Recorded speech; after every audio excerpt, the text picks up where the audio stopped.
The Diamondbacks have swung another trade. After holding on to Ketel Marte, they have acquired Nolan Arenado from the St. Louis Cardinals. We'll break down that trade and what that means on this episode of the D-Backs Under Review podcast. And hello everyone, and welcome to another episode of the D-Backs Under Review podcast. We are going off schedule because a big trade just hit for the Diamondbacks. They have acquired third baseman Nolan Arenado from the St. Louis Cardinals. Diamondbacks will be sending right-hander Jack Martinez, their 8th rounder in the 2025 draft, to St. Louis, as well as getting $26 million of the remaining $37 million the Cardinals owe Arenado in the deal. And we'll kind of just break that down real quick. So you look at the Diamondbacks' third base situation. The Diamondbacks are kind of they need a little bit more stability at the position. They have two young guys in Blaze Alexander and Jordan Lawler who are very volatile at this point. You're not sure what they're going to get. And I feel like the trade of Arenado does increase the floor. They have a veteran backstop, but that doesn't necessarily mean and Jordan Lawler is getting benched. Of course, that's kind of the initial reaction. And I kind of want to push back on that a little bit. So as we get into this, get into the detailed breakdowns and what I think of this move, make sure to like the video, hit that subscribe button, like Nolan Arenado hits homers against the Diamondbacks, and click the bell for notifications so that way when we upload another episode of the podcast that you get a notification from YouTube. And I know for a fact that people get notifications because I see it in my analytics. But anyways, kind of getting to the details of the trade. Again, the trade is about increasing the floor at the third base position. Arenado is not the same player he was with the Rockies and early in his Cardinals tenure. You're not getting an all-star. You're getting a veteran guy in the twilight phase of his career. Think Evan Longoria if you want a comparison. In fact, I think that's exactly the type of move I'm thinking of here. So if the Diamondbacks are in a situation where the floor of the third base position is good, Arenado is still a good defender. He's not a Gold Glove candidate anymore, but he plays third base at a high level still, and at the minimum would be a good late inning defensive replacement if the Diamondbacks aren't necessarily sold on Jordan Lawler's defense at third base. At the same time, if the Diamondbacks are committed to what they will do at the position, and perhaps maybe Hazen gives some clarification on what the Diamondbacks will do with Arenado at third base, considering he's kind of at that point where you're getting high-end bench money, low starter money at third base, and to me, he's not an everyday player at the position, given his age, his declining bat, and obviously the amount the Diamondbacks are taking in that deal. So, Nick Pecora of the Arizona Republic reported that the Diamondbacks will be paying $5 million for Arenado in 2026 and $6 million in 2027, which I said is high-end bench money. So, I feel like it's a situation I could see them playing Jordan Lawler over Arenado initially. Maybe they give that a look at the start of the 2026 season, and if that doesn't work, you have a veteran backstop that you feel like you know what you're getting from him. You don't know what you're getting from Jordan Lawler. And I also think it means Blaze Alexander may be playing a lot more outfield in 2026. Now, as I mentioned before, Mike Hazen's notes on this may give more clarification. It's a situation where I don't think we should immediately assume that Arenado is the starting third baseman. If you look at his 2025 numbers, he hit .237 with a .287 on-base percentage and a .377 slug. Now, that's not a guy you want to play every day in your lineup. That's a guy that, again, due to his the intangible that he brings to the team, is basically Evan Longoria 2.0. This is a guy that should help the Diamondbacks clubhouse, and I think there were some clubhouse issues in 2025 that led to the team underperforming their preseason projections. Like, in my opinion, that team should have won 90 games. But it fell 10 wins short of the role, and you gotta kind of have to look at it, the why in that.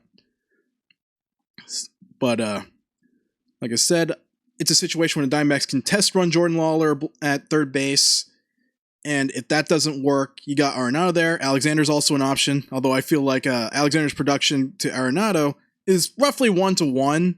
Like, if the Diamondbacks are looking for on-field fit, I feel like Alexander already does those things where he's already a below-average hitter and against right-hand pitching, and he plays a strong third base defensively.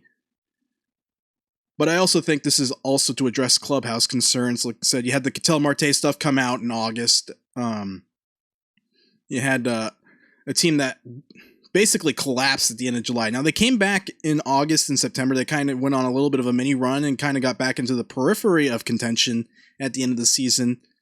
But it felt like there was too much of an uphill battle going from 51 and 59 on August 2nd to realistically making the playoffs. They did that in 2023, although they were only 2 games under 500 at 57-59 and 23.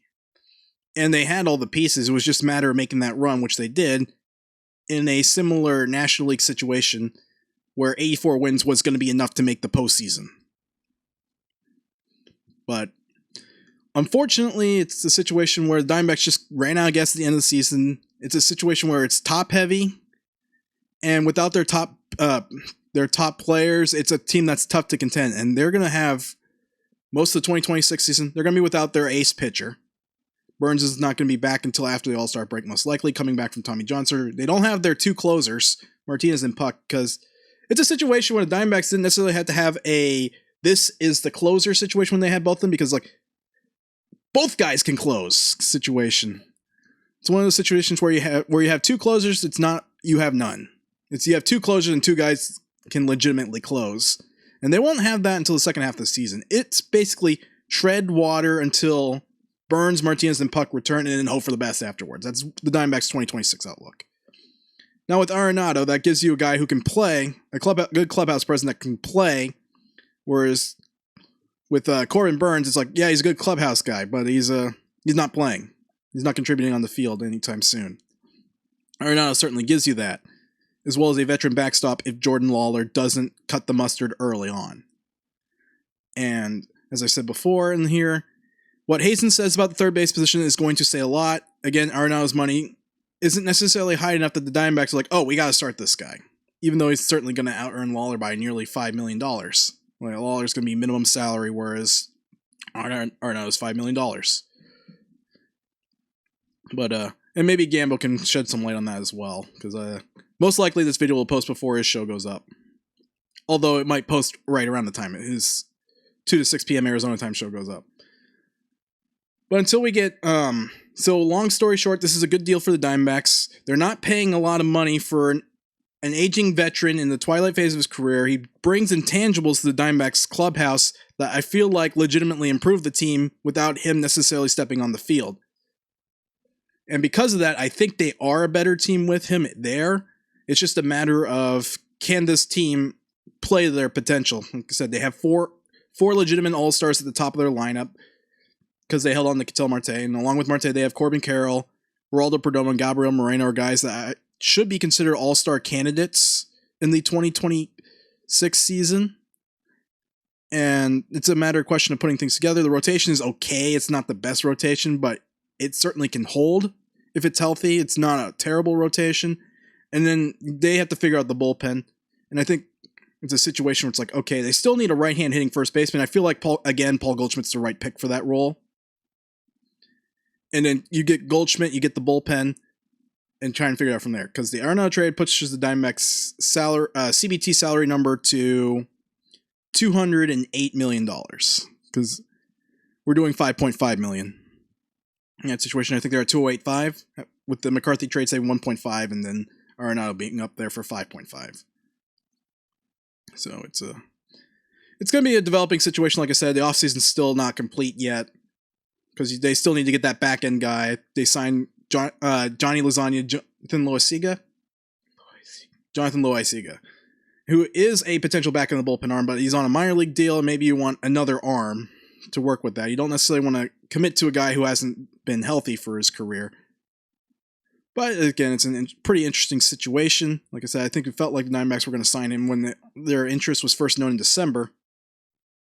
But again, the offseason's still young, and there's still much more for the Diamondbacks to do, and we'll see what happens next.